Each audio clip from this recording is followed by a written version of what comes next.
రోజుల కాంచెలు వచ్చి మన లాస్ట్ తో ఎత్తుకోపో అన్నట్టు మేము గడవచ్చిన పచ్చిగున్నాయి ఎండబోయి వారం రోజుల కాంచెలు ఎండబోతున్నా ఇంకా పచ్చిగానే ఉన్నాయి ముక్కుగా కట్టేటట్టు ఏమో గవర్నమెంట్ ఎట్లా చేస్తారు రేవంత్ రెడ్డి ఆయన ఉన్నప్పుడు మంచిగా చేసిండు ఇప్పుడైతే ఏం లేదు కేసీఆర్ ఉన్నప్పుడు మంచిగా చేసిండు ఇప్పుడు ఏం చేసిండు ఇప్పుడు ఏం చేస్తలేదు అప్పుడు మంచిగానే తీసుకునేది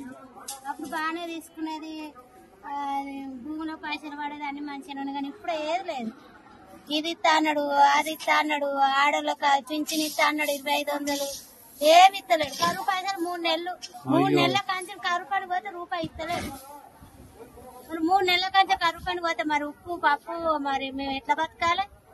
అప్పుడు వారానికోసారి డబ్బులు వాడేది ఆడ పని చేసుకునే తెచ్చుకొని ఇంట్లోకి వెళ్ళి తీసుకునే చిట్టులు కట్టేది ఇప్పుడు 3 నెలల కాంచి అది ఒకటే పని చేయాలి ఇచ్చిండు ఇస్తలేడు ఇంకా ఒట్లే కొంటలేడు కానీ కవిసూతి ఇస్తాడా ఏమి ఇస్తలేడు బోనస్ లేదు ఏది లేదు అని మొఖం ఇస్తాడు బోనస్ కేసీఆర్కి వేస్తాం వీనికి అయ్యాం రేవంత్ రెడ్డికి అసలు అయ్యాం పోతావు జైలు పెడితే పోతావు జైలు పెడితే పోయి 10 ఏళ్ళు ఆయన ఉండొస్తాం కానీ ఈ కష్టమేంది అయ్యా రేవంత్ రెడ్డి చేసి మాకు ఏం పని చేయలేదు ఆయన ఉన్నప్పుడు అన్న పని చేసిండు ఇప్పుడు ఏం పని చేసిండు పోరాళ్ళకి చదువులు డ్యూటీలు అవి ఇస్తాడు ఎవరికి ఇస్తలేడు మంచిగా చేసిండు ఆయన ఉన్నోళ్ళని లేని వాళ్ళని మంచిగా చూసిండు ఉన్నోళ్ళని లేని కన్నా చూసిండు కానీ నీళ్ళు సుత్తలేవు చెర్లకు నీళ్ళు రాదు పొలాలు ఎట్లా పండుతాయి నీళ్ళ దారాలు కాలువలే ఎండబెట్టిండు అప్పుడు మంచిగా వచ్చినాయి 24 గంటలు కాలువలు వచ్చినాయి మోటార్లు పెట్టి పారించుకున్నారు